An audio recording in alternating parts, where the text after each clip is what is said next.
बहुत समय पहले की बात है। एक हरा भरा सुंदर जंगल था जहाँ कई तरह के जानवर खुशी खुशी रहते थे। उसी जंगल में शेरू नाम का एक शेर रहता था। वो बहुत ताकतवर था और जंगल का राजा माना जाता था। लेकिन शेरू बाकी शेरों की तरह क्रूर नहीं था। वह दयालु और समझदार था और जंगल के छोटे जानवरों की मदद करने में खुशी महसूस करता था। एक दिन शेरू जंगल में टहल रहा था। अचानक उसने एक छोटे से खरगोश को देखा जो एक झाड़ी के पास बैठा रो रहा था। उसकी आंखों में आंसू थे और वह बहुत उदास लग रहा था। शेरू ने नरम आवाज में पूछा, छोटे खरगोश, तुम क्यों रो रहे हो? खरगोश ने सिर झुकाते हुए कहा, मुझे बहुत भूख लगी है, लेकिन मुझे खाने के लिए कुछ नहीं मिल रहा। मैं छोटा हूँ, ज्यादा दूर तक नहीं जा सकता और अकेला हूँ। शेरू की मदद शेरू ने इधर उधर देखा और पास ही एक झाड़ी में मीठे फल और गाजर दिखी। उसने अपने बड़े पंजों से गाजर निकाली और खरगोश को दी। साथ में कुछ रसीले लाल सेब भी तोड़कर उसके सामने रख दी। छोटे खरगोश की आंखें खुशी से चमक उठी। उसने जल्दी से गाजर खाई और शेरू की ओर मुस्कुराकर देखा। शेरू भैया, आप बहुत अच्छे हैं। जंगल में सभी कहते थे कि शेर बहुत डरावने होते हैं, लेकिन आप तो बहुत दयालु हो। शेरू हंस पड़ा और बोला, सच्ची ताकत दूसरों की मदद करने में होती है, उन्हें डराने में नहीं। दोस्ती की शुरुआत उस दिन के बाद शेरू और नन्हा खरगोश अच्छे दोस्त बन गए। खरगोश ने जंगल में अपने दूसरे दोस्तों को भी शेरू के बारे में बताया। धीरे धीरे जंगल के सभी छोटे जानवर शेरू से डरना छोड़कर उसे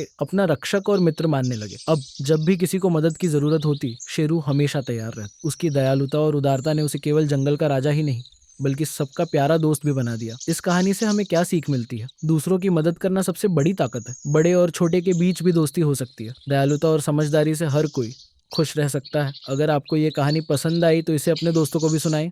पार्टी